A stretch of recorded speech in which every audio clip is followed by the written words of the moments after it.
Fala galera, sejam bem-vindos a mais uma aula. A gente vai dar aqui segmento nas nossas aulas e vai entrar agora numa sequência de novas 3 aulas em relação à fisiologia renal. Nosso último capítulo, vamos dizer assim, a gente abordou mais a imunologia e agora a gente vai trabalhar melhor essa parte dos rins, tá certo? Então sejam bem-vindos mais uma vez e vamos aqui começar. Antes de qualquer coisa, já que a gente está falando de fisiologia, vou falar aqui de algumas funções do rim de maneira geral. Uma função assim, até do próprio senso comum, que a gente muitas vezes encontra, está na produção e excreção da urina. Certo? Então, vou partir a partir daqui, vou começar daqui. E essa urina vai ser composta por água e também por outras substâncias. Pode ser alguns poucos eletrólitos, metabólitos, que são aqueles produtos do metabolismo do nosso organismo, e etc. Saindo agora um pouco do senso comum, isso aqui que a gente já sabe, algumas outras funções dos rins aqui de maneira geral. Vai ter a função do equilíbrio,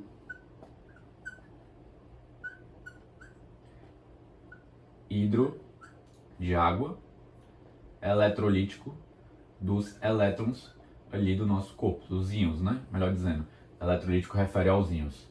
Então, justamente essa função aqui está muito conectada com essa função aqui da produção da urina, porque é por meio da excreção da urina que vai controlar mais ou menos o que está ficando no nosso organismo, certo? E aquilo que deve sair, incluindo água e também eletrólitos de maneira geral, tá? Íons. Então, de maneira geral, essas aqui são as primeiras funções dos rins, e eu queria comentar outras duas com vocês. Equilíbrio, ácido básico, que é precisamente o controle do pH, tá bom? Então, além dessas, eu queria comentar aqui por último das funções endócrinas do nosso rim. Apesar do rim não ser uma glândula endócrina, ele vai secretar um hormônio, uma citocina, conhecida como eritropoetina. Esse hormônio, essa citocina, vai agir justamente aonde? Na nossa medula óssea, para estimular o aumento da produção de hemácias.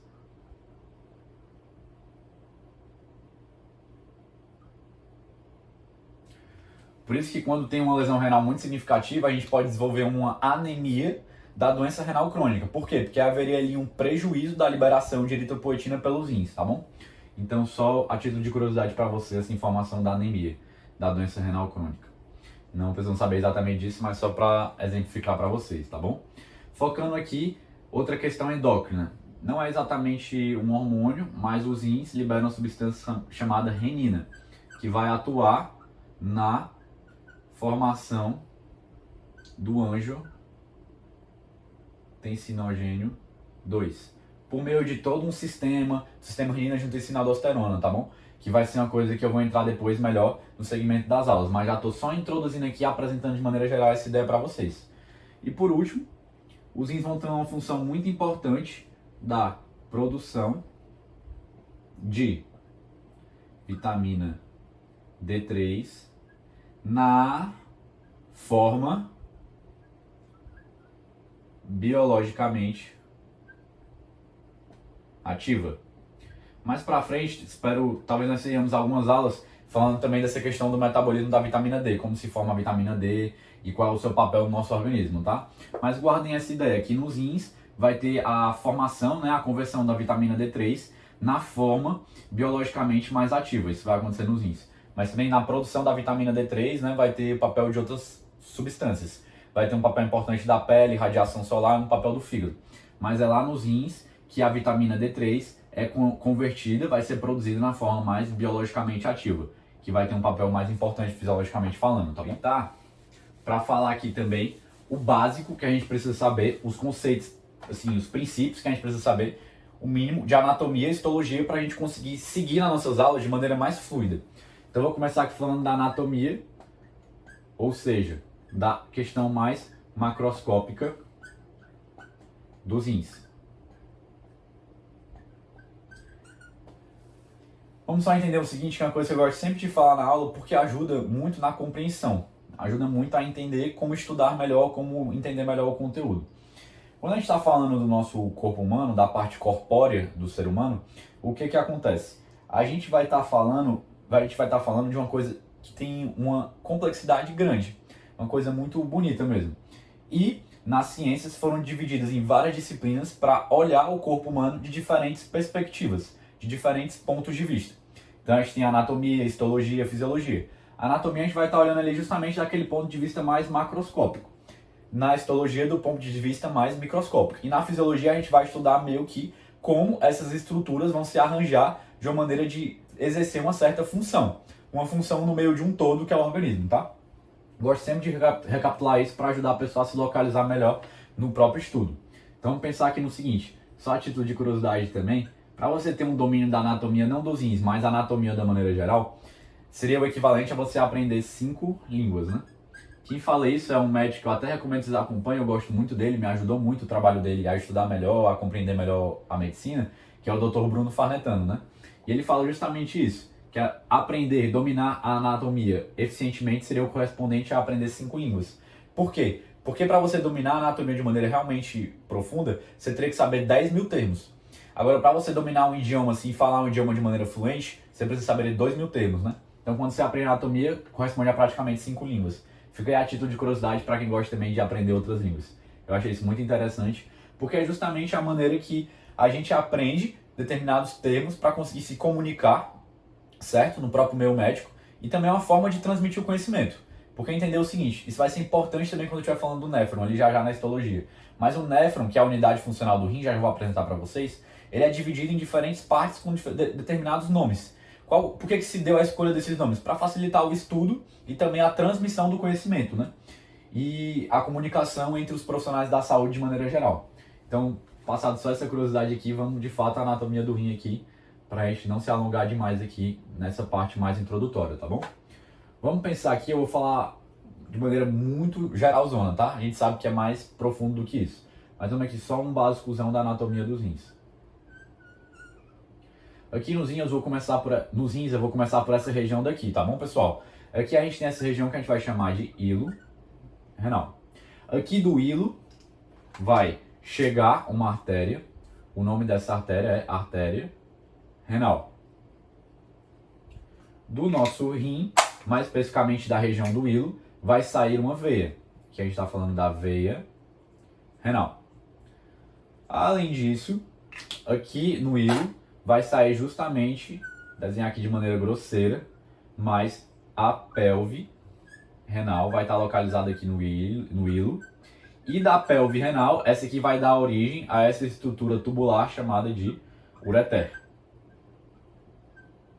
Como nós, assim, de maneira geralmente não temos só um rim, mas temos dois, a gente vai ter dois, aqui não vou desenhar outro rim, mas aqui viria outro ureter.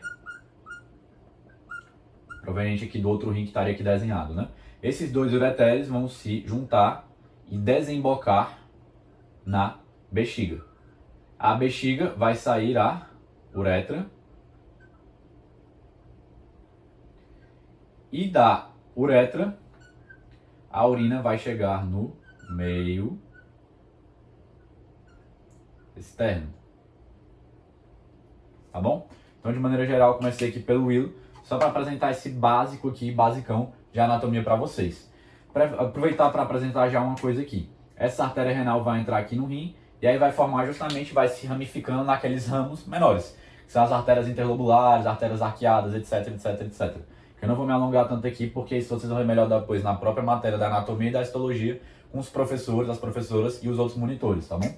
Mas vamos só pensar o seguinte, que essa artéria renal vai se ramificando, vai formar aqui depois os capilares peritubulares, que ou melhor dizendo, perdão, vai formar os capilares glomerulares, seguidos pelos capilares peritubulares.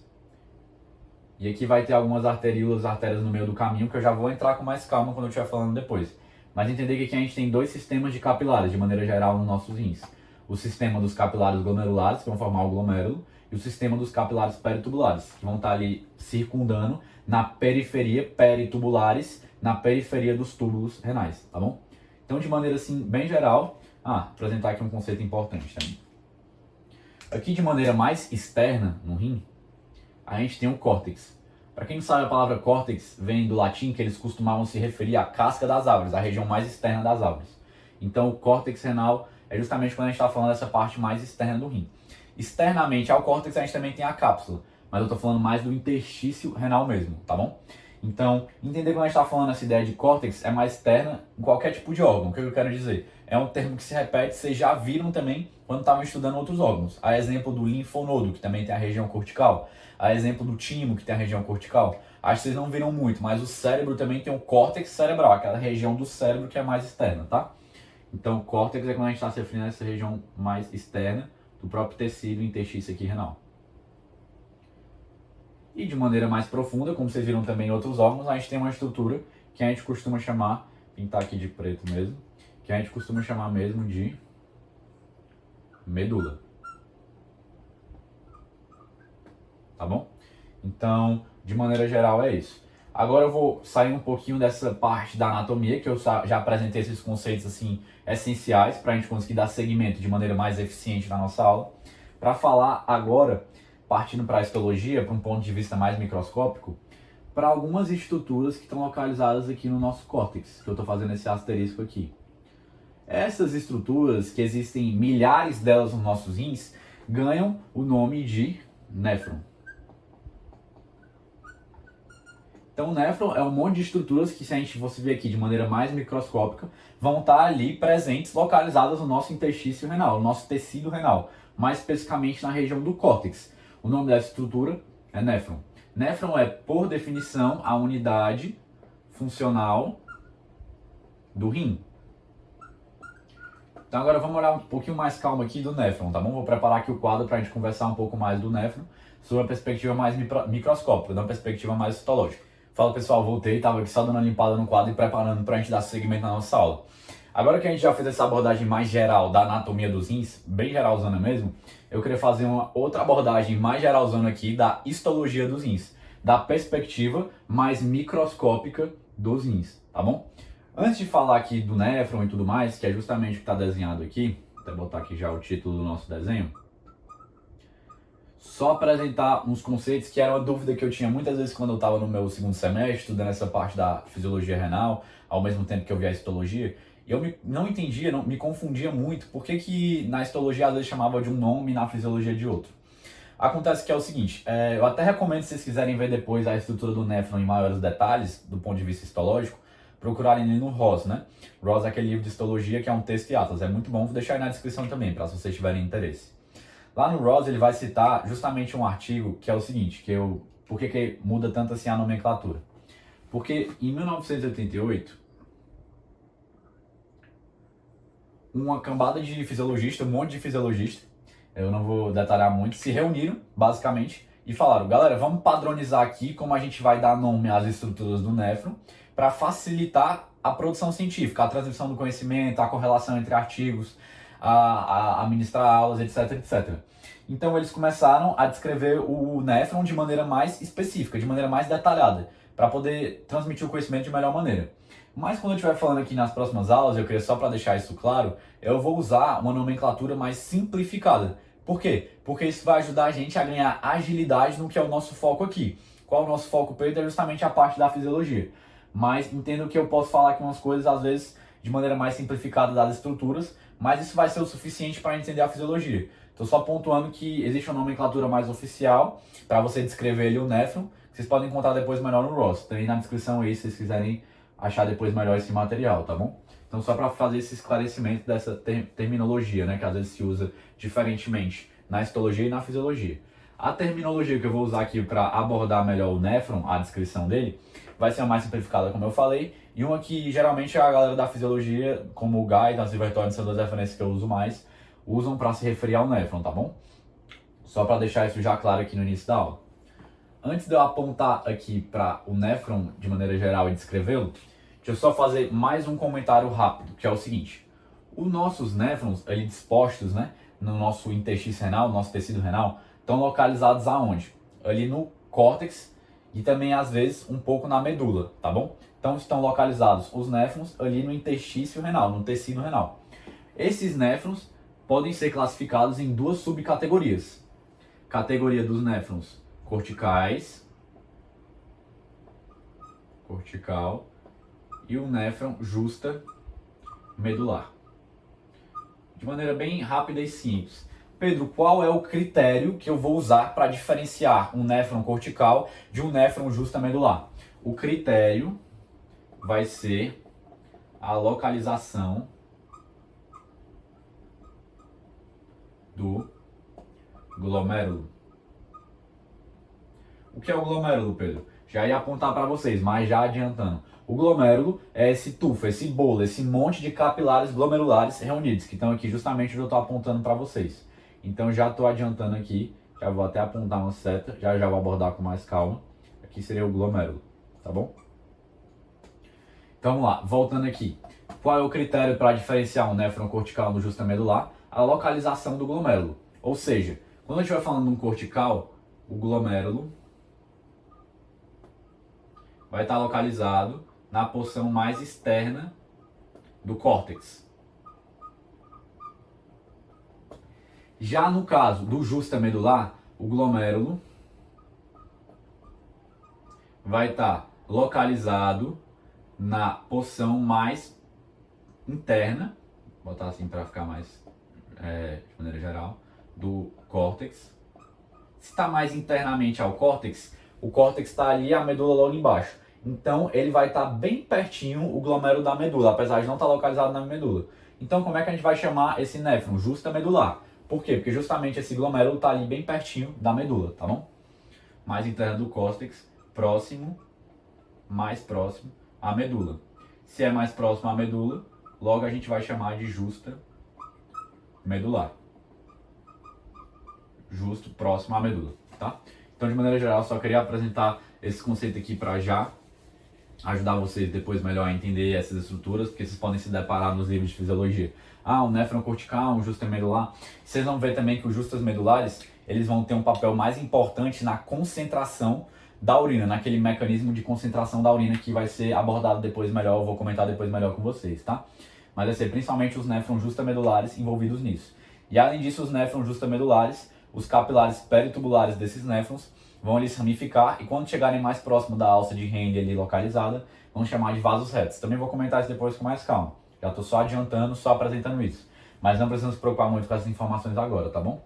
E também só a título para vocês saberem, os néfrons mais abundantes são os corticais, néfrons corticais. É praticamente 3/4 da quantidade de néfrons são corticais, tá bom?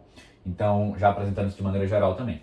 Mas esse não é o foco, é como eu falei, só estou apresentando aqui os conceitos mais elementares, mas vamos aqui para o foco, que é o que eu quero que vocês mais gravem, que vocês guardem de cor, ou seja, no coração, guardem de fato aqui da aula de hoje. Que é o quê?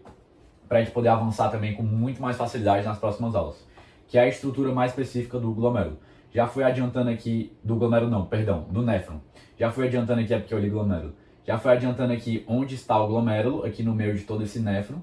Que lembrando, o néfron é a unidade funcional do rim.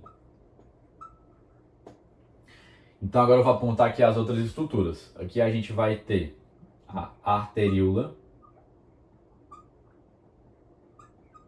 aferente. A aferente, para vocês não se confundirem, lembrem do que é, por exemplo, um rio afluente. Um rio afluente é aquele rio que desemboca em algum lago, alguma lagoa, algum lugar, né? Então, afluente é porque está chegando, arteríola aferente é porque está chegando.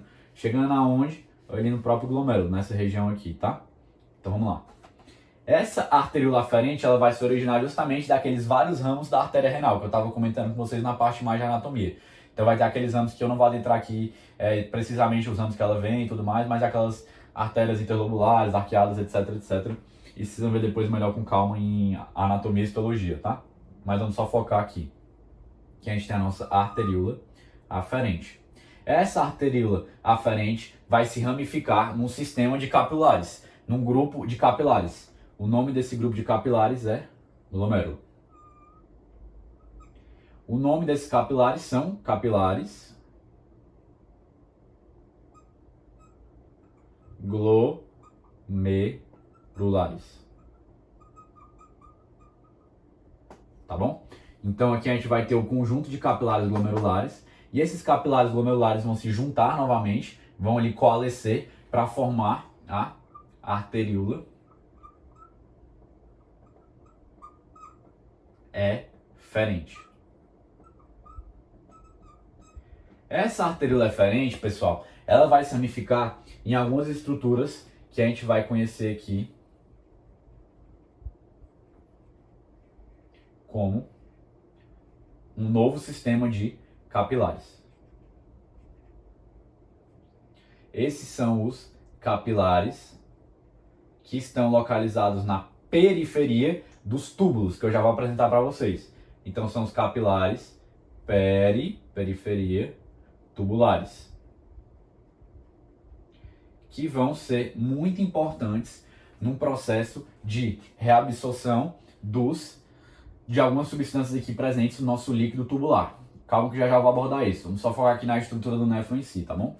Então aqui a gente vai ter esses capilares peritubulares formados a partir da arteríola eferente, tá? Vou apagar aqui só para falar agora dos túbulos com vocês e também de uma estruturazinha aqui circundando o glomérulo, mas guardem aqui que esses capilares também existem, tá bom? Que vai ser importante depois quando eu estiver falando deles, para vocês não se perderem mesmo, certo?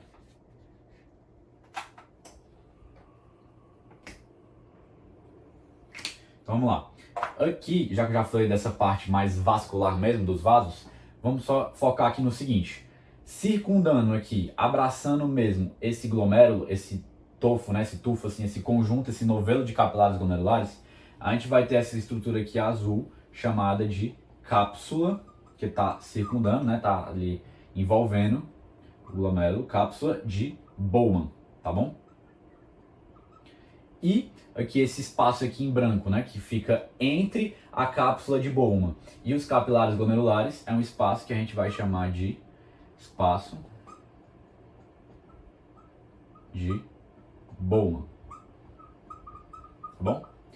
Então aqui vai ter todas essas estruturas. Depois aqui, saindo do espaço de Bowman, da cápsula de Bowman, a gente vai ter que essa primeira estrutura num formato tubular.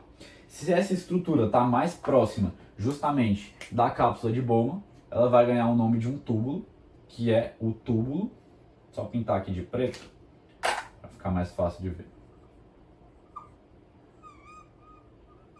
Túbulo proximal.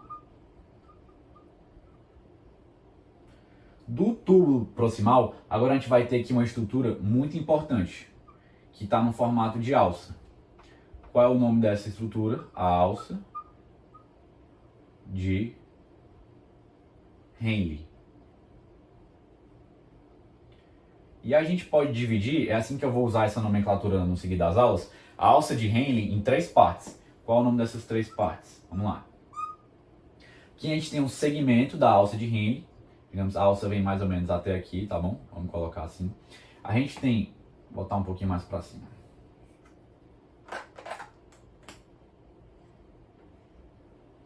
A gente tem aqui esse segmento da alça de Henle mais inicial, que é um segmento que está descendente, e é um pouco mais fino que os outros túbulos, concordam? Então vai ser o segmento, vou até só delimitar ele até aqui, ó, daqui até aqui.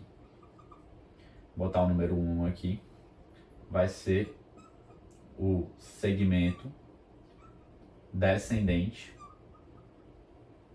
delgado que é fino, né? Da alça de Henle, tá bom? Deixa eu ter aqui DH de Henle, só para dar o espaço, né, do quadro. E depois desse segmento, a gente vai ter um segundo segmento, que vai ser daqui, mais ou menos, até mais ou menos aqui. Vou botar aqui o número 2, que a gente vai chamar, vamos lá, é um segmento que está subindo, ascendendo, e é mais fininho também. Então vai ser o segmento, não vou escrever por causa do espaço, tá bom, pessoal? Mas vai ser o segmento ascendente, porque aqui está ascendendo, segmento ascendente da delgado, né, também, porque é fino, da alça de Henle, tá bom? E depois a gente vai ter aqui um terceiro e último segmento, que eu vou chamar com vocês de segmento, esse já um pouco mais espesso, vocês estão vendo? Segmento espesso. Opa, já esquecendo. Segmento ascendente, porque também está ascendendo, né? Segmento ascendente espesso da alça de Henle. Tá bom, pessoal? Então aqui apresentando de maneira geral a estrutura da alça de Henle, começando aqui no segmento descendente delgado, depois subindo segmento ascendente delgado e finalizando aqui no segmento ascendente espesso da alça de Henle, tá bom? Então, feita essa apresentação, vou falar aqui agora de mais uma, que é o túbulo, que está mais distante da cápsula glomerular. Então eu vou chamar de túbulo distal. Tá bom, pessoal? E depois do túbulo distal, a gente vai ter aqui uma estrutura. Túbulo distal, digamos que o túbulo distal começa aqui, termina mais ou menos aqui, tá bom? Depois do túbulo distal, a gente vai ter essa estrutura que começa aqui, termina mais ou menos aqui, chamada de túbulo coletor. Depois, de maneira mais simplificada, esse túbulo coletor vai originar um ducto coletor, que vai começar o ducto coletor mais ou menos aqui e vai seguindo aqui até lá embaixo, vou colocar aqui 3 pontos, né, porque seguiria até desembocar numa região chamada papila, tá bom? Papila renal, que eu não abordei muito com vocês na parte de anatomia, mas vou aproveitar para falar agora. A papila é onde vai desembocar não só um ducto coletor, mas vários e vários ductos coletores. Milhares de ductos coletores vindo de milhares de néfrons. Esses ductos coletores vão desembocar na papila.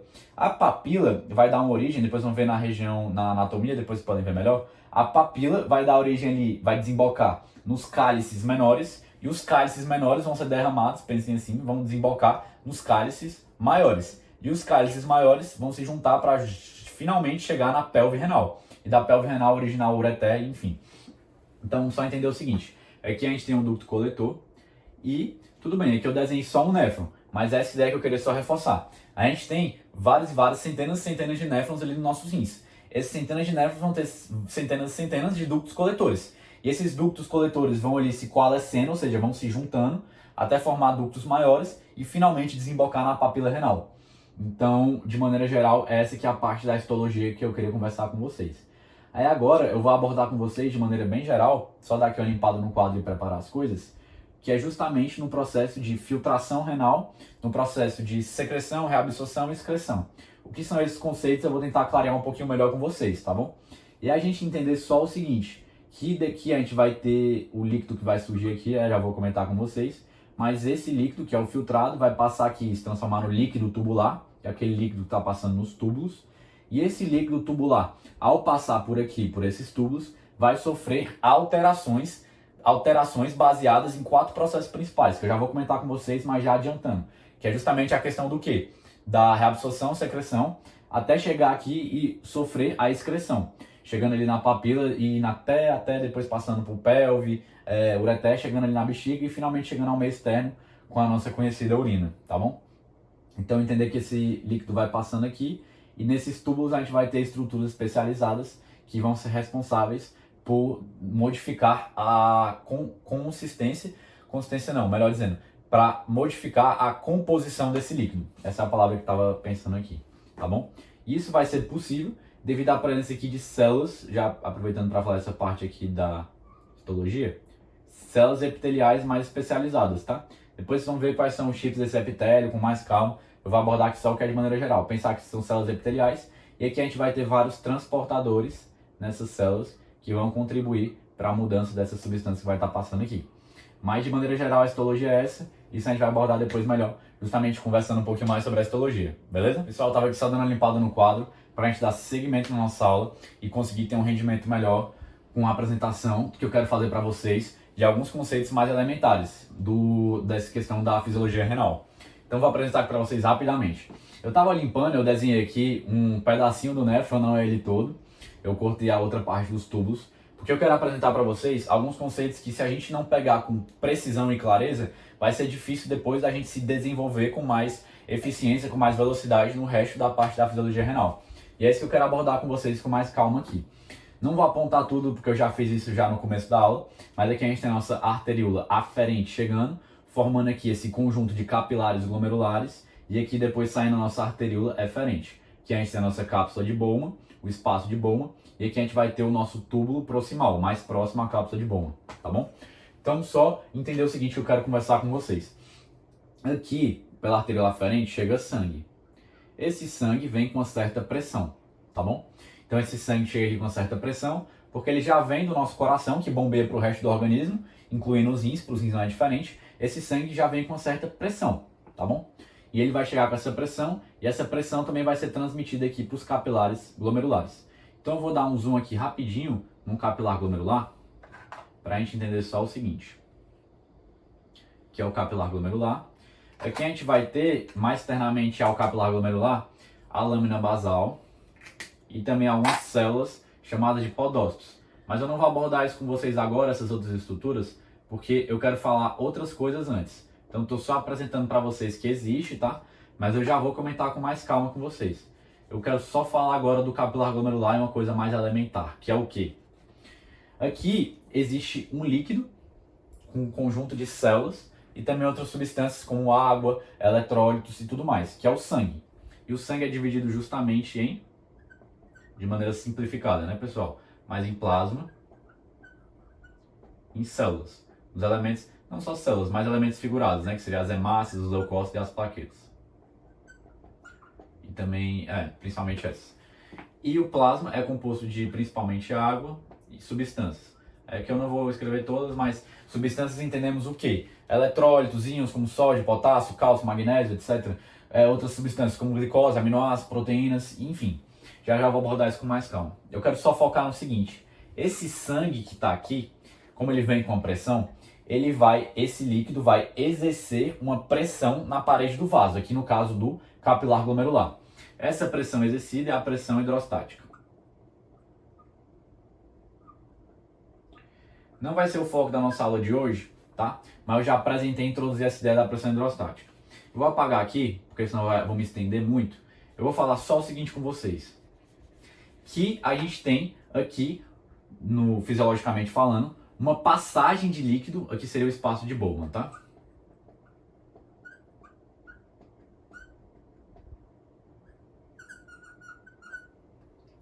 Não, um círculo aqui, que é o espaço de Bowman de maneira geral, tá? Essa região daqui, certo? Circulei só para ficar claro, essa região esbranquiçada. Aí a gente vai ter, em condições fisiológicas, uma passagem de líquido do capilar glomerular para o espaço de Bowman. O nome dessa passagem de líquido vai ser o quê? Filtração.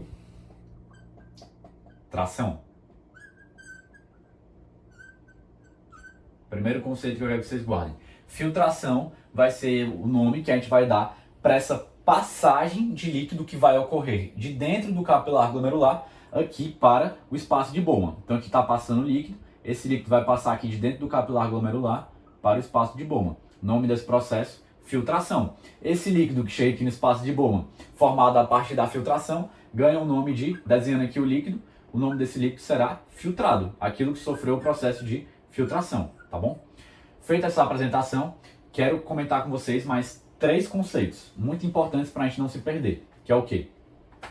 Tudo bem, Pedro, esse líquido foi filtrado, depois que ele foi filtrado, ele vai passar do espaço de Bowman para os túbulos. Aqui no caso eu desenhei só um deles, que seria o túbulo proximal, mas depois veria os próximos, né?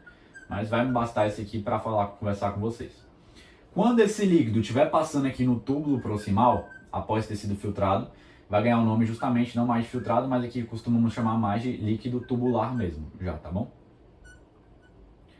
Quando esse líquido estiver passando aqui, ele pode sofrer basicamente 2 processos. O que vai acontecer? 2 processos que vão alterar a composição desse líquido. O que você está falando, Pedro? Esse líquido está passando aqui e as substâncias presentes nesse líquido, seja a própria água, seja eletrólitos, glicose, aminoácidos, etc., podem sofrer um processo que, eles estão aqui dentro, né? Podem sofrer um processo de passar de dentro do túbulo para o interstício renal, para depois passar para o capilar peritubular. Esses capilares estão passando aqui na periferia dos túbulos. Então chegaria aqui no interstício, as substâncias que vieram daqui de dentro do túbulo para cá, passaram do túbulo para o próprio interstício, e do interstício elas iriam para o capilar peritubular. O nome de todo esse processo, a gente vai dar o nome de reabsorção. Tá bom, pessoal? Agora acontece o seguinte, que vamos pensar o seguinte, a via inversa também poderia acontecer, que é o quê? Aqui a gente tem substâncias, digamos que certos metabólitos. E o nosso organismo está precisando que essas substâncias passem desses capilares peritubulares para dentro do túbulo. O nome dessa passagem é o terceiro conceito que eu quero que vocês guardem, que não é mais reabsorção. Agora falando da via inversa, tá, pessoal? Passando do capilar peritubular até chegar ao túbulo, o nome disso vai ser secreção. Por último, o quarto conceito que eu quero que vocês guardem é o seguinte. Esse líquido tubular vai seguindo aqui nos túbulos, túbulo proximal, ácido de Henle, túbulo distal, túbulo coletor, ducto coletor, vai seguindo, até chegar ali na bexiga passar pela uretra e passar finalmente para o meio externo, na forma de urina. O nome disso vai ser justamente o quê? A excreção. Tá bom? Então a gente tem um líquido que é filtrado. Esse líquido que é filtrado, melhor dizendo, a gente tem um líquido que é excretado. Esse líquido, vamos colocar aqui qualquer substância, poderia também ser eletrólitos. A gente tem uma determinada substância que é excretada. Essa substância que ela é excretada vai depender da quantidade da substância que foi filtrada. E além de depender da quantidade de substância que foi filtrada, vai depender da quantidade de substância que foi reabsorvida. Vou botar A de reabsorvida, tá? De absorção. Reabsorvida. E também vai depender da quantidade de substância que foi secretada. Então essa é basicamente uma fórmula geral que eu costumo usar. Então quando a gente está falando da quantidade de uma substância que foi excretada, vai depender da quantidade daquela substância que foi filtrada, da quantidade daquela substância que foi reabsorvida e da quantidade daquela substância que foi secretada. Então de maneira geral esses são os conceitos que eu queria abordar com vocês. Em outras aulas eu até apaguei aqui a questão da pressão hidrostática e tudo mais. Depois eu vou comentar com isso mais calmo. Mas para a gente não se alongar muito, de maneira geral é isso que eu quero que vocês guardem. Beleza? Fala pessoal, voltei, estava aqui dando uma limpada no quadro, vamos dar seguimento aqui na aula. Eu quero conversar agora com vocês sobre um pouquinho mais um olhar focado, um olhar atento para nosso glomérulo aqui. O glomérulo eu já estava apresentando que é aquele conjunto de capilares glomerulares, mas agora eu vou aprofundar um pouco mais sobre ele, que também existe uma membrana glomerular, que é uma membrana de filtração. O que eu estou querendo dizer? Voltando aqui, não vou reabordar todas as estruturas, desenhei aqui, quero focar aqui no nosso glomérulo, vou dar até um zoom nele. No glomérulo, a gente vai ter, como eu já falei, já adiantei, né? Os próprios capilares glomerulares.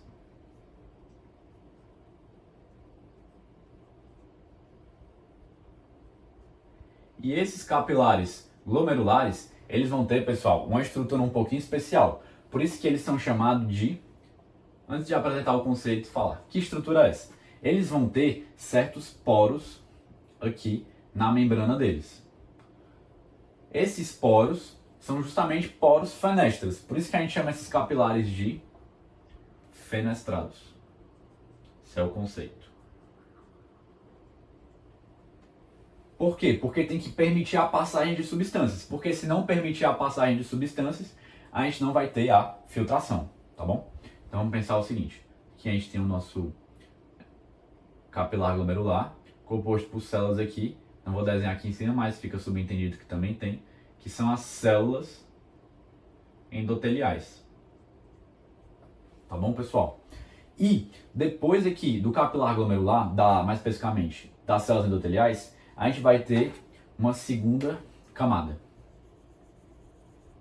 Aqui eu dei um zoom e estou explicando para vocês, vou colocar até o título aqui de maneira para ajudar vocês a lerem depois.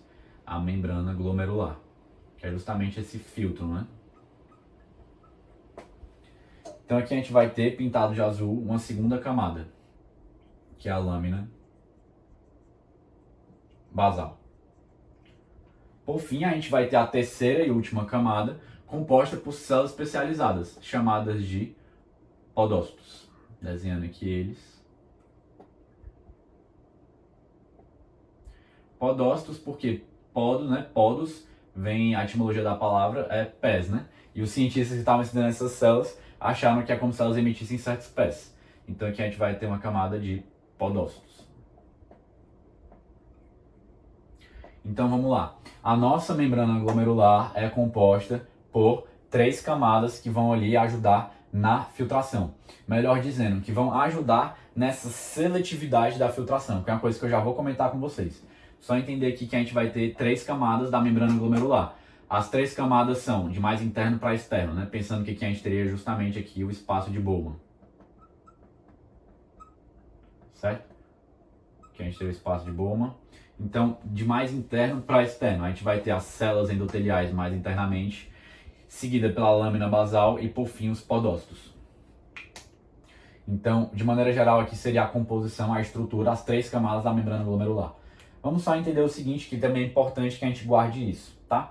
A nossa membrana glomerular, ela tem uma certa seletividade. O que você quer dizer, Pedro? Vou fazer aqui uma analogia para ficar mais claro e ajudar vocês a lembrar, tá bom? Vamos pensar o seguinte. Eu acho que todo mundo aqui já teve a experiência de alguma vez em casa, digamos, fazer um suco de maracujá. Então, suco de maracujá, lembra aí como é que se faz, né? De maneira assim, como a gente faz pelo menos aqui na minha casa. A gente pega ali o liquidificador, vai bater ali o maracujá e tudo mais. Quando a gente bater o maracujá, a gente vai ter ali aquele suco bruto. Esse suco bruto seria o nosso sangue. O sangue que está passando nos capilares glomerulares. Então a gente vai ter aquele suco bruto e tudo mais. Tá bom, Pedro, a gente vai ter aquele suco bruto, tô entendendo. E a gente vai depois ter que coar, filtrar esse suco bruto para chegar e ficar no suco final ali na jarra, né? Então a gente vai pegar ali uma peneira e vai começar a derramar o suco bruto. Quando a gente começar a derramar, a gente vai ver que na peneira vai ficar algumas coisas, que a peneira vai reter. E ela vai reter justamente o quê? As sementes ali do suco de maracujá, vai reter também alguma outra coisa ali que tenha ficado, para depois chegar no suco ali final, que vai derramar ali na jarra. A jarra, vamos pensar o quê? Que é o nosso passo de Bowman. O suco final seria o filtrado. Mas vamos deter a nossa atenção, que é o que eu quero falar com vocês aqui, que é justamente na membrana glomerular. Vamos pensar o seguinte, a gente tem aqui a membrana glomerular, a gente tem a peneira. A nossa peneira, essa peneira do suco de maracujá, ela é uma peneira muito especial, porque ela consegue filtrar muito bem. Isso se dá porque essa peneira tem 3 camadas, essa malha da peneira tem 3 camadas especiais. Células endoteliais, lâmina basal e justamente os podócitos, tá bom? Então, e o que fica retido na peneira é o que eu quero comentar com vocês. A membrana glomerular, ali que seria justamente a semente do maracujá. O que fica ali segurado pela peneira? Então vamos lá. A membrana glomerular tem uma certa seletividade. Já vou adiantar para vocês. Essa peneira, essa membrana glomerular deixa passar praticamente tudo. Ela vai reter pouquíssimas coisas. Então, para ajudar a gente a lembrar e decorar e memorizar, vamos pensar no que ela retém, porque são menos coisas, que é o quê? Principalmente o quê? Proteínas. Pedro, por que ela retém proteínas? E é esse ponto que eu queria chegar com vocês. Como ela retém proteínas? Qual é o processo que ela faz para reter as proteínas? Por que ela retém as proteínas? Por que a peneira segura ali as sementes e essas sementes são as proteínas e deixa passar o resto? Primeiro, por 2 motivos. Porque as proteínas são grandes, tamanho grande, tamanho elevado, tá bom? E por elas serem grandes, elas são filtradas com mais facilidade. Elas ficam, melhor dizendo, não são filtradas com mais facilidade, elas ficam retidas com mais facilidade, tá bom? E, além disso, essas proteínas têm carga negativa, tá certo? Poxa, Pedro, o que tem a ver ter carga negativa e essas proteínas ficarem retidas nos capilares glomerulares com maior facilidade? Então é esse ponto que eu queria chegar. As nossas células endoteliais, vou pintar aqui de vermelho, têm na sua estrutura algumas moléculas de carga negativa. Além disso, na lâmina basal, a gente vai ter algumas substâncias moléculas chamadas de proteoglicanos. Esses proteoglicanos são moléculas de carga, adivinhe, negativa. E nos nossos podócitos, a gente também vai ter certas estruturas, adivinhe também, de carga negativa. Então o que acontece? Aqui na nossa membrana glomerular, a gente vai ter várias estruturas de carga negativa e as proteínas também têm essa carga negativa. Lembrando na física do próprio ensino médio, negativo com negativo vai se repelir, tá bom? Então, o que vai acontecer? Quando a proteína, apesar dela ser, além dela ser muito grande, Quando ela tentar passar ali pela membrana glomerular, o que vai acontecer? A carga negativa da proteína vai repelir com a carga negativa das outras estruturas da membrana glomerular. Então a tendência da proteína vai ser justamente o quê? Permanecer no capilar glomerular, tá bom? Vamos pensar o seguinte, a membrana glomerular não deixa passar basicamente o quê? Em condições fisiológicas? Proteínas.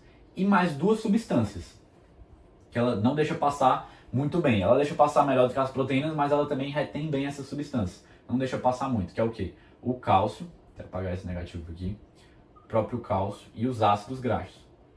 É aqui que entra o pulo do gato, né? O motivo. Pedro, para eu lembrar, por que isso? Lembrem o motivo. Metade do cálcio plasmático, aproximadamente, grande parte do cálcio plasmático vai estar ligado a proteínas. Então, se as proteínas não vão passar pela membrana glomerular, uma parte do cálcio também não vai, porque esse cálcio está ligado nas proteínas. E ácidos graxos também estão muito relacionados às proteínas, estão em grande abundância no plasma, ligados à proteína, numa parte significante. Então também muitos ácidos graxos não vão passar pela membrana glomerular. Agora o resto, pessoal, aí eu vou começar aqui, né? Sódio, potássio, magnésio, digamos, glicose, aminoácidos numa quantidade significativa, metabólitos, como creatinina, não vou descrever todos, né? Etc. Eles vão passar pela membrana glomerular quase que completamente, quase que totalmente, tá bom? Então entender que a seletividade na membrana glomerular é impedir a passagem de proteínas de maneira geral, por esses motivos, certo? E como existem substâncias como o cálcio e o ácido graxo que estão ligados numa quantidade significativa a proteínas, essas substâncias também não são filtradas, não passam facilmente ali pela membrana glomerular, tá bom?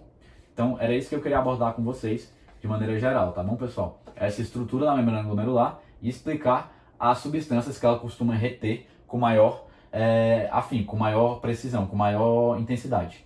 E o motivo pelo qual ela retém essas substâncias, pela carga negativa das 3 camadas que compõem justamente aqui a membrana glomerular e também pelo tamanho das proteínas, tá bom? Por fim, eu queria só comentar uma coisa, que eu comentei tudo isso e tudo mais, porque eu tô focando aqui no plasma do sangue. Mas a gente pensar que, poxa, também as células não deveriam passar pela membrana glomerular. As células sanguíneas, né? As hemácias, os leucócitos e as plaquetas. Justamente também pelo tamanho delas. São bem maiores que proteínas, por exemplo, né? Então, de maneira geral, é isso que eu queria abordar com vocês. E por fim, também comentar o seguinte, só para um conceito simples, né? Que não é todo o plasma que está passando ali pelo néfron, né? Melhor dizendo, pelo glomérulo, que vai ser filtrado. É uma parte do plasma.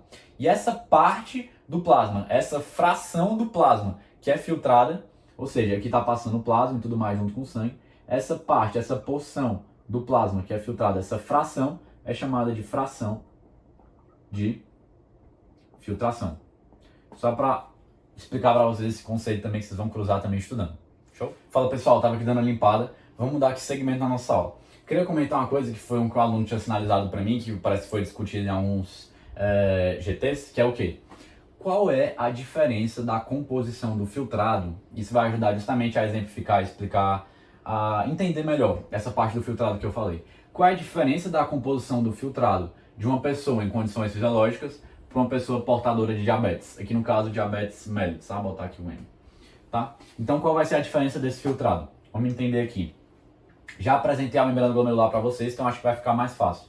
Mas vou aqui só para exemplificar. Aqui está chegando o sangue. O sangue tem uma certa composição de glicose. A quantidade de glicose no sangue é o que a gente chama de glicemia. Vou aproveitar e ensinar para vocês uma coisa que vai ajudar mais na frente quando vocês estiverem vendo outras coisas, na própria faculdade. Esse sufixo emia, ele se refere à quantidade de uma determinada substância no sangue, tá bom? Então vamos pensar o seguinte, glicemia é a quantidade de glicose no sangue. Se eu estiver falando calcemia, esse termo, por exemplo, é a quantidade de cálcio no sangue. Se eu estou falando de calemia, é a quantidade de cal, esse prefixo aqui seria de potássio no sangue. Se eu estou falando de, pegar aqui outro exemplo, de natremia,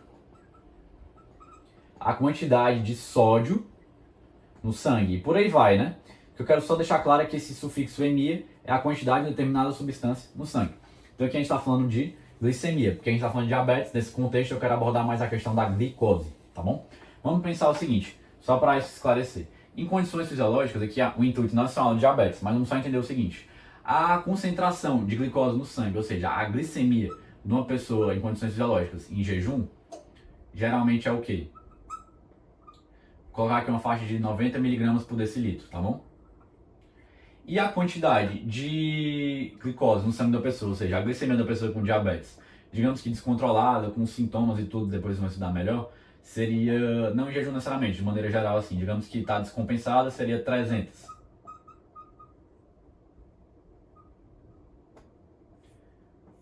Então o que acontece? Já estava conversando com vocês, aqui vai ser o ponto central para a gente conseguir entender isso. A membrana glomerular, ela filtra, né, deixa passar praticamente livremente a glicose. Então, se eu estou aumentando a quantidade de glicose no sangue, se a glicemia está aumentando no caso da diabetes, a quantidade de glicose que estará sendo filtrada será maior também. Então a composição aqui, pintando de preto agora, do filtrado de uma pessoa com diabetes mellitus vai ser a composição a quantidade de glicose, né? Vou botar aqui que glicemia seria no sangue, né? A quantidade de glicose aqui nesse filtrado vai ser maior do que a quantidade de glicose que a gente esperaria encontrar no filtrado de uma pessoa em condições fisiológicas. A gente vai entender isso, eu vou abordar mais pra frente, que, digamos, se você tiver na dúvida depois também, vocês podem me procurar que eu explico melhor. Mas que na urina de uma pessoa com diabetes, a gente pode ter uma quantidade aumentada de glicose. Principalmente se essa pessoa estiver descompensada, não estiver sendo tratada. Por quê, Pedro? Porque acontece que a gente vai ver que, principalmente no túbulo proximal, guardem isso, a glicose vai ser reabsorvida. Vai ser reabsorvida 100% da glicose ali no túbulo proximal, ou seja, quase que a totalidade da glicose vai ser reabsorvida ali no túbulo proximal. Então acontece que, se eu estiver filtrando, se estiver ali passando, sofrendo filtração, muita glicose do sangue para o espaço de Bowman e consequentemente para os túbulos, uma quantidade dessa glicose pode acabar não sendo reabsorvida no túbulo proximal como ela deveria ser em condições fisiológicas. Então o que vai acontecer? Vai sair um pouquinho de glicose na própria urina. Então, de maneira geral, é isso que eu queria conversar com vocês aqui. Fala, pessoal, estava aqui dando uma limpada no quadro, porque eu queria focar agora com vocês em mais uma partezinha da aula de hoje, no seguinte. O que eu quero focar com vocês? Vamos lá. Eu quero focar no túbulo proximal. Então, vamos focar juntos, e para fazer isso, eu vou usar aqui uma tática.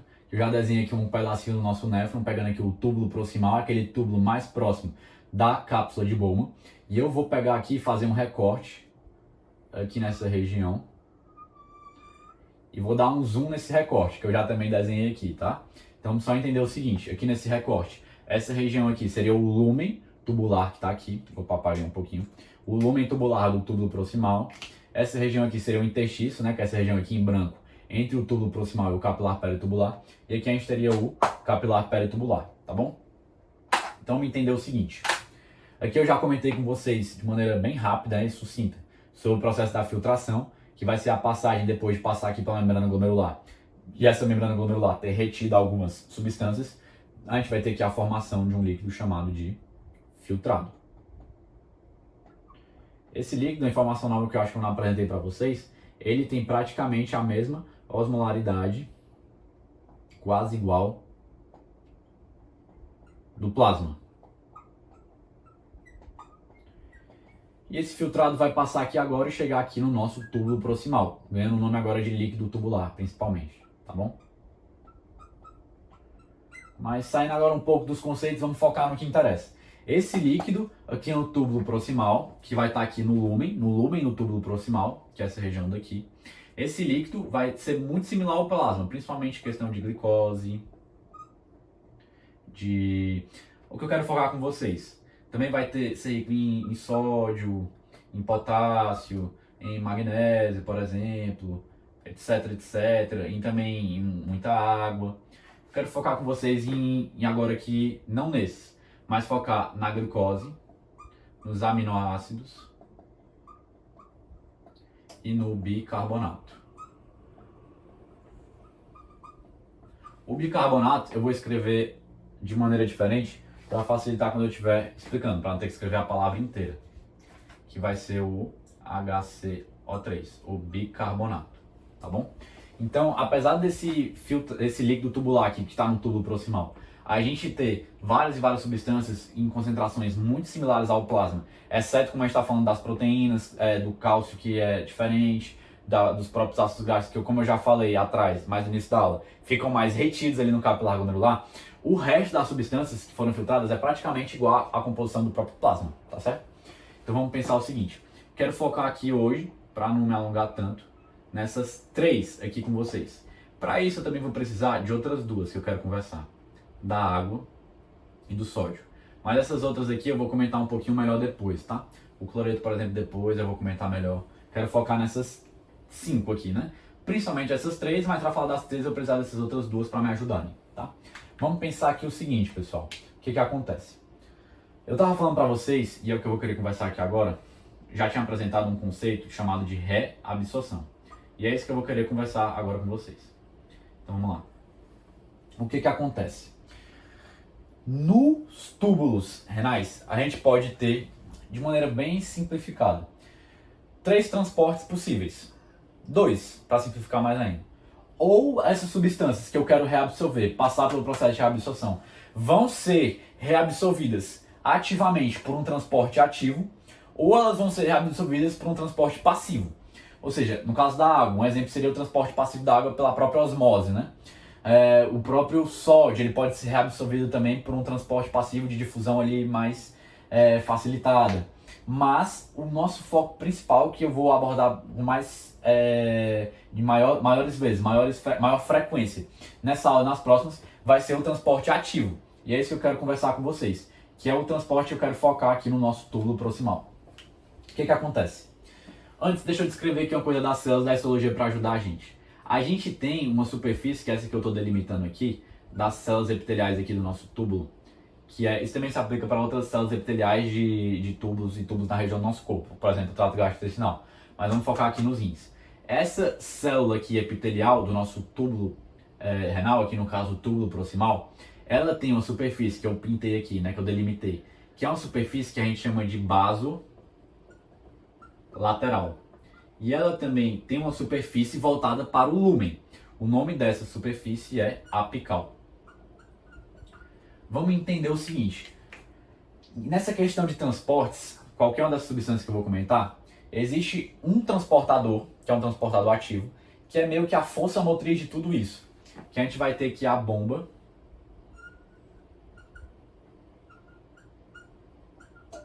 de sódio e potássio, ATPase. A ATPase porque ela consome ATP, tá certo? Então a força motriz basicamente disso tudo é a bomba de sódio e potássio ATPase, que fica localizada mais ou menos aqui, na superfície, justamente basolateral da nossa célula aqui epitelial do túbulo renal de maneira geral. Aqui a gente está conversando do túbulo proximal. Sem essa bomba, o resto fica muito difícil de ir para frente, de conseguir ocorrer com eficiência. Por quê? Vamos lembrar o seguinte, o conceito, né? De maneira simplificada. A bomba de sódio e potássio vai jogar sódio para fora da célula e vai levar potássio para dentro da célula. De maneira bem simplificada. Quando ela estiver jogando sódio para fora da célula, a concentração de sódio aqui dentro vai baixar. Não vou falar tanto do potássio, eu quero focar aqui no sódio. O sódio é meio que um dos protagonistas dos transportes que ocorrem no rim. A concentração de sódio vai baixar. Com a concentração de sódio baixando, o sódio que está aqui presente no nosso lúmen vai ter vontade de entrar na célula. Pelaquela questão que a gente já conversou lá no primeiro semestre, mas só revisando com vocês. A questão do gradiente. Então, se eu tenho uma quantidade menor de sódio aqui dentro da minha célula, da célula epitelial, aqui no túbulo, eu vou querer que esse sódio aqui que está em maior abundância aqui no lúmen, vamos querer que esse sódio entre para dentro da célula, por um processo de transporte. Mas o que acontece? Beleza, a gente tem esse gradiente, mas é o seguinte, o nosso rim é esperto, ele quer aproveitar esse sódio que está morrendo de vontade de entrar aqui dentro da célula para puxar, levar outras substâncias juntos, principalmente glicose e aminoácidos. No caso da glicose, ele vai fazer com um transportador aqui na nossa membrana apical aqui da nossa célula epitelial, e esse transportador, eu vou colocar aqui o número 1. Esse transportador é o SLGT, certo? Não vou focar muito em numeração porque é mais específico. Vamos só entender a sigla, certo? Perdão, é SGLT. Vamos só entender um pouco melhor a sigla. Sódio, glucose, né, que é glicose em inglês, transportador. Aqui no caso a gente está falando de um cotransportador. Então a gente está falando do mecanismo de syn-port. Ou seja, se a gente está falando de cotransportador de syn-port, para onde o sódio estiver indo, meu amigo, ele vai querer levar justamente a glicose, no caso desse transportador daqui, tá bom? Então vamos entender o seguinte: quando o sódio que está doido de vontade de entrar na célula, porque a concentração está baixa, devido ao trabalho da bomba de sódio e potássio, ATPase, né? Quando esse sódio vier entrar na célula, ele vai trazer aqui, via esse transportador SGLT, ele vai trazer junto dele a glicose, nesse processo de cotransporte. Então vamos entender o seguinte: aqui no túbulo proximal, a gente vai ter uma reabsorção muito importante de glicose. 100% praticamente, quase a totalidade da glicose é reabsorvida aqui no túbulo proximal. Vamos agora comentar da segunda. A gente tem os aminoácidos. Os aminoácidos vão se aproveitar da mesma ideia, da baixa concentração de sódio produzida dentro da célula epitelial renal pela bomba de sódio e potássio ATPase. Eles vão se aproveitar para pegar uma caronazinha ali com sódio e entrar dentro da célula, comendo os transportadores de aminoácidos e sódio ali juntos, tá bom? Então, falei já da glicose com vocês, principalmente, falei dos aminoácidos. Vamos entender o bicarbonato? Então vamos lá. O bicarbonato, além de bicarbonato, aqui no lúmen tubular, a gente também tem H+. Esse bicarbonato pode se juntar, o bicarbonato aqui, pode se juntar com H+, para formar a água. Vou fazer por etapas, para não pular etapas, né? Pode formar ácido carbônico, certo? E, além de formar o ácido carbônico, só colocar aqui, H2 mesmo.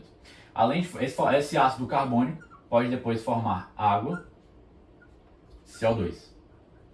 Essa água e CO2, que agora está aqui pelo nosso lúmen, vai adentrar na célula epitelial. Quando chegar aqui água, CO2, aqui dentro da nossa célula epitelial renal, vou dar um zoom aqui, tá?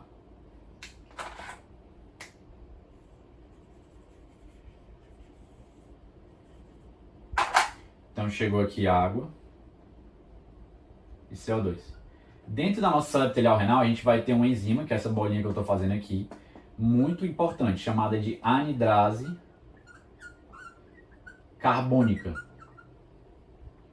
A anidrase carbônica vai ser essencial na formação de ácido carbônico.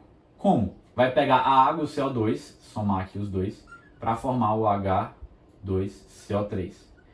Com a formação do ácido carbônico, agora a gente vai ter o quê? A gente vai ter justamente a dissociação em H+, e HCO3. Esse H+... Voltei, pessoal. Então vamos lá. Só aqui, para não perder o fio da meada. Esse H+, pode voltar aqui para o lúmen tubular. E o HCO3, que é um interessante aqui para a gente, que eu queria focar com vocês. Esse HCO3, ele vai ser reabsorvido para o nosso organismo. Entrando justamente aonde? Aqui nos capilares peritubulares que estão aqui pela região, tá? Então falei com vocês de glicose, de aminoácidos e de HCO3-. Só reforçando que eu acho que eu não reforcei tão bem. A glicose eu já falei. A glicose, praticamente a totalidade dela vai ser reabsorvida aonde? No túbulo proximal. E o aminoácido também, praticamente a mesma ideia. Quase que a totalidade dos aminoácidos vão ser reabsorvidos no túbulo proximal, por meio do mecanismo de cotransporte, principalmente. Um mecanismo de syn-port, com o sódio. Vamos pegar uma caronazinha com o sódio, devido justamente à baixa concentração dele na célula, essa vontade do sódio de entrar dentro da célula. Vamos pegar essa carona para entrar dentro da célula e depois chegar finalmente no capilar peritubular. Assim, há uma reabsorção de glicose e de aminoácidos. E o bicarbonato também vai ser reabsorvido por meio desse processo. Bicarbonato aqui no lúmen, juntando com H+, para depois virar aqui, que eu até já desenhei, pronto, aqui no próprio lúmen. Esse H+, HCO3 é ácido carbônico, depois formar aqui no lúmen tubular grande quantidade de água e gás carbônico, né, CO2. E depois essas duas entrar aqui na célula epitelial e sofrer todo esse processo aqui para ter justamente, novamente, a formação de H+, e H2CO3, com um papel importantíssimo da anidrase carbônica, tá? Último detalhe que eu queria comentar com vocês com o túbulo proximal, que ele é riquíssimo em microvilosidades. Por que, Pedro, que ele tem essas microvilosidades? Vamos só entender de maneira simples. Porque com as microvilosidades eu aumento a superfície de contato com o lúmen. Se eu aumento a superfície de contato, cabem mais transportadores. Se cabem mais transportadores, a gente consegue ter um transporte mais eficiente, tá bom? Então é isso que eu queria comentar com vocês de maneira mais rápida. Show? Fala pessoal, voltei, estava aqui só dando uma organizada do quadro para a gente aqui dar segmento. Vamos lá. Vou falar aqui agora um pouco do segmento ascendente espesso da alça de Henle, né? Se fosse desenhar aqui, seria basicamente esse segmento aqui delimitado aqui por esses tracinhos de cá, tá bom? Então aqui a gente tem a nossa alça de Henle, segmento descendente delgado, segmento ascendente delgado e segmento espesso da alça de Henle, né? Segmento ascendente espesso da alça de Henle. Aqui a gente tem ele, espesso, ascendente, espesso da alça de Henle. Que no caso, digamos que a gente também tivesse um capilarzinho peritubular passando aqui, eu vou usar a mesma tática que eu usei a estratégia com o túbulo proximal. Vou aqui dar um recorte nessa região daqui para dar um zoom nesse recorte. E agora a gente começar aqui a nossa explicação, focando em algumas coisas que eu queria conversar com vocês. Tá bom? Primeira delas, aqui no lume a gente vai ter o filtrado. Esse filtrado já vai ter uma composição... Filtrado não, desculpa pessoal. A gente vai ter aqui o líquido tubular, tá bom? Esse líquido tubular já vai ter uma composição bem mais diferente em relação a justamente o filtrado ali inicial. Por quê? Porque o filtrado já passou aqui pelos túbulos, tá bom? E chegou aqui, já sofreu alguns processos de alteração da sua composição devido justamente à própria reabsorção que aconteceu aqui, secreção, enfim. Já teve um processo de diferenciação, de alteração da sua composição. Então aqui o líquido tubular já é um pouco mais diferente. Diferente em que sentido? Vou dar um exemplo. Como ele já passou pelo túbulo proximal, já foi reabsorvida praticamente grande parte do quê? Da glicose dos aminoácidos. Grande parte não, quase 100%, pessoal. Então aqui praticamente já não era mais para a gente estar encontrando glicose e aminoácidos, por exemplo. Mas feita essa recapitulação, vamos focar aqui no que importa. Aqui a gente vai ter no lumen o líquido tubular. Esse líquido tubular vai ter algumas substâncias que foram reabsorvidas em uma certa parte, mas que outras substâncias ainda não foram tão bem reabsorvidas, que é justamente o que eu quero comentar aqui, algumas substâncias que são reabsorvidas em maior intensidade no segmento ascendente espesso da alça de Henle. Vou comentar com vocês, principalmente do sódio. O sódio já foi reabsorvido, como eu já acabei até falando, acredito eu, anteriormente, o sódio é reabsorvido na maior parte aqui no túbulo proximal. Mas ainda resta uma quantidade significativa de sódio, uns 20, 25%. Não precisam saber esses valores, mas só saibam que ainda tem uma parte menor do que aqui, mas uma parte significativa que vai ser reabsorvida aqui no segmento ascendente espesso da alça de Henle. Antes de seguir, vamos lembrar o seguinte. Lembra que eu falei que o sódio praticamente ajuda em tudo, cara? Sem ele as coisas ficam travadas? Então o sódio é praticamente o cara que o líder, o comandante sim, que vai ajudar na reabsorção das outras coisas. Já vou explicar como isso vai se dar aqui. Vamos só entender o seguinte. Além do sódio, eu quero conversar com vocês sobre o potássio, que também é bem reabsorvido aqui. Quero comentar sobre o cloreto e também sobre outros dois íons, o cálcio e o magnésio, tá bom? E além disso eu vou comentar um pouco, vou abrir já comentando, para ficar mais fácil inicialmente, sobre a água. Entender o seguinte, a água, como a gente está falando aqui do segmento ascendente espesso da alça de Henle, o que acontece? Vou chamar só de segmento espesso, tá pessoal? Para não ter que ficar repetindo esses nomes gigantes quando eu estiver explicando. Como a gente está falando aqui do segmento espesso, aí vocês entendem o resto, a água aqui é praticamente impermeável. Melhor dizendo, não a água, né? As células aqui, esse segmento espesso é praticamente impermeável à própria água, tá? Então a água não vai passar aqui praticamente nesse segmento espesso aqui, que a gente está comentando, tá bom? Então a água ela vai continuar aqui no lumen tubular. Então já vou até deixar aqui. E vou apagar aqui a água. A água vai ser muito reabsorvida, na sua maior parte, em grande parte, no túbulo proximal também, tá pessoal? Só para ajudar vocês a lembrarem disso. E também pode ser reabsorvida nas partes mais distais, com a ajuda do hormônio, que eu também já vou adiantando, vai se ter nas nossas próximas aulas, que é o hormônio do ADH, né? Então, principalmente o ADH, mas também tem outros que também vou comentar. Mas vamos focar aqui de novo no que importa. Vamos conversar aqui sobre algum desses íons. Vamos lá. Aqui na membrana base lateral, só que eu não desenhei, pessoal, mas para falar que existe. Ainda existe, apesar de menor quantidade, né, microvilosidades aqui no segmento espesso. Mas é uma quantidade bem inferior ao túbulo proximal, por exemplo. Mas só para lembrar para vocês também que existe. Mas vamos lá novamente. O foco aqui desse trecho da aula é o quê? Esses íons. Vamos entender o seguinte. Aqui na membrana base lateral, a gente vai ter aquela bomba, da mesma maneira que a gente tem a bomba ali no túbulo proximal, que é a nossa bomba que é importantíssima, que é a sódio, potássio ATPase. O que acontece? Essa bomba vai estar trazendo sódio aqui para fora da célula e vai estar jogando potássio aqui para dentro da célula. Lembram disso? Então aqui na célula a gente vai ter uma baixa concentração de sódio. Então esse sódio aqui do líquido tubular, que está aqui presente no lúmen tubular, vai querer entrar dentro da célula, porque ele está em maior quantidade aqui e aqui tem uma quantidade baixa. Então vai ter aquela questão do gradiente. E aqui agora a gente vai ter aqui o protagonista, eu diria o mais importante de vocês guardarem, então guardem de cor no coração. Essa bomba aqui, essa bomba não, desculpa pessoal, esse transportador, melhor dizendo, esse cotransportador aqui presente na membrana apical da célula epitelial. Qual o nome desse cotransportador? NKCC. Vamos mais uma vez entender os nomes, como eu gosto sempre de trabalhar com calma. N de sódio, uma letra N, então é um sódio. Potássio, K de potássio, uma letra N aqui nesse caso, né? Então potássio. CC, C de cloreto. Vou deixar aqui. C de cloreto. Como eu tenho dois Cs, dois íons cloreto, tá bom? Então NKCC, esse cotransportador. Se é um cotransportador, a gente está falando de transporte ativo secundário. Por quê? Porque a energia utilizada é derivada indiretamente do ATP. Então é secundário porque depende do transporte ativo primário da bomba de sódio e potássio ATPase para que esse transporte ativo secundário possa funcionar bem. Só revisando alguns conceitos desses com vocês também. Então vamos lá. Aqui, esse cotransportador NKCC vai se aproveitar desse gradiente do sódio que quer entrar para puxar um potássio e dois cloretos. Tá bom, pessoal? Então aqui na alça de Henle a gente vai ter uma reabsorção significativa desses três íons mediante a ação do cotransportador NKCC. Vamos pensar o seguinte, só porque vai ajudar a gente a entender a reabsorção do cálcio e do magnésio. Poxa, Pedro, beleza, você comentou esses três, o sódio, o potássio e o cloreto. Além de ter comentado um pouquinho também sobre a água, que as células aqui são impermeáveis e não é reabsorvida muita água. Já entendi esses quatro aqui. E o cálcio e o magnésio? Pronto, é isso que eu vou comentar com vocês agora.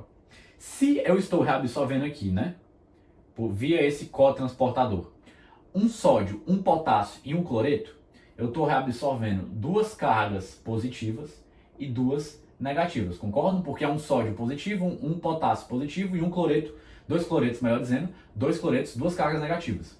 Então aqui eu não deveria alterar muito a questão do potencial elétrico aqui do lúmen, concordam? Deveria permanecer basicamente o mesmo, porque eu estou reabsorvendo a mesma quantidade de cargas, mas o que vai acontecer aqui? Vou estar reabsorvendo tudo isso aqui, tá bom, beleza. Mas eu estou reabsorvendo aqui o potássio, e lembre-se, aqui o que acontece? O potássio está em grande quantidade, porque tanto a bomba está jogando aqui para dentro, como o potássio está sendo reabsorvido por esse cotransportador. Então aqui eu vou ter grande quantidade de potássio. E aqui, na membrana apical, eu tenho alguns canais que vai vazar esse potássio. Então o potássio, uma parte dele, vai voltar aqui para o lúmen tubular. Se eu estou aumentando a quantidade de potássio aqui, que está vazando, né, depois de ter sido reabsorvido, se eu estou aumentando essa quantidade de potássio no lúmen, o que vai acontecer? Esse pouco que está vazando vai aumentar a carga positiva aqui dentro do nosso lúmen. Então aqui vai ficar positivo, mais positivo o lúmen. E lembra que sobrou aqui o cálcio e magnésio? A carga do cálcio e magnésio é positiva. Se eu tenho um lúmen ficando mais positivo, lembre-se, questão da física, positivo repele positivo, né? Se eu tenho um lúmen tubular ficando mais positivo, a tendência vai ser o quê? Desse cálcio e magnésio quererem fugir daqui desse lumen para entrar dentro aqui chegar aqui no interstício. Então esse cálcio e magnésio vão chegar aqui no interstício. E eles vão chegar principalmente por uma via paracelular, ou seja, essa via entre as células. Quando a gente está falando aqui do cotransportador, a gente está falando da via transcelular, através das células. O cálcio e o magnésio vão ser reabsorvidos principalmente por essa via paracelular. Ou seja, vão ser reabsorvidos nessa via paracelular devido ao aumento de cargas positivas aqui no lumen. Esse aumento de cargas positivas se deu por causa que o potássio, que estava em abundância aqui dentro da célula, devido principalmente aqui nesse caso, à reabsorção do potássio pelo NKCC, esse potássio vai vazar um pouquinho de volta para o lumen. Pois está vazando essas cargas positivas, aumenta a positividade. Então vai dar todo esse processo, vai acabar acontecendo. Tá bom, pessoal? Para a gente finalizar também aqui a aula de hoje, eu quero comentar com vocês rapidamente o mecanismo de um fármaco chamado de furosemida. Esse fármaco é um fármaco que costuma-se chamar de diurético de alça. Por que de alça? Porque o seu mecanismo é na alça de Henle, mais especificamente no segmento ascendente espesso da alça de Henle, aqui no nosso segmento espesso. E onde que a furosemida e outros diuréticos de alça, tem outros exemplos, mas eu quero focar nesse aqui que é o principal. Onde que a furosemida vai agir? Vamos guardar que é importante. A furosemida vai agir no NKCC, tá bom? Então, um possível efeito colateral da furosemida seria a hipocalcemia. Foi até uma questão que, se eu não me engano, a Laís que fez, uma questão muito boa. Por que que um dos possíveis efeitos colaterais da furosemida seria a hipocalcemia, Pedro? Se ela inibe o NKCC, e o NKCC você já me explicou, que é sódio, o N de sódio, o K de potássio e CC de 2 cloretos. Por que que hipocalcemia? Baixa de cálcio no sangue. Porque o que vai acontecer? Se eu estou inibindo o NKCC, eu não vou ter esse aumento da positividade no lumen. Se eu não tenho o aumento da positividade no lumen, eu não vou ter uma reabsorção significativa do cálcio, por exemplo. Se o cálcio não está sendo reabsorvido, vai aumentar a excreção. Se está excretando cálcio demais, eu posso ter uma hipocalcemia, uma baixa do cálcio no meu sangue, porque não está sendo reabsorvido. Então, de maneira geral, esse aqui seria o mecanismo de ação da furosemida. É isso, pessoal. Então, show? Então vamos lá, pessoal, só fazer aqui um fechamento da aula. Espero que vocês tenham gostado. É claro que eu não adentrei em toda a complexidade, assim, até da parte mais inicial da fisiologia renal, porque é uma coisa muito extensa. Mas esse foi o material mais resumido e, assim, revisado que eu quis preparar para vocês aqui hoje, tá? Queria agradecer a atenção de vocês e falar justamente o seguinte, que nas nossas próximas 2 aulas a gente vai tentar abordar outros conceitos da fisiologia renal que são importantes, como a pressão hidrostática, roda osmótica, que eu acabei não falando muito ainda, só falei mais do fluxo, da diferença de pressão, e também abordar alguns outros conceitos importantes, tá bom? Então, espero que vocês tenham gostado da aula, e é isso.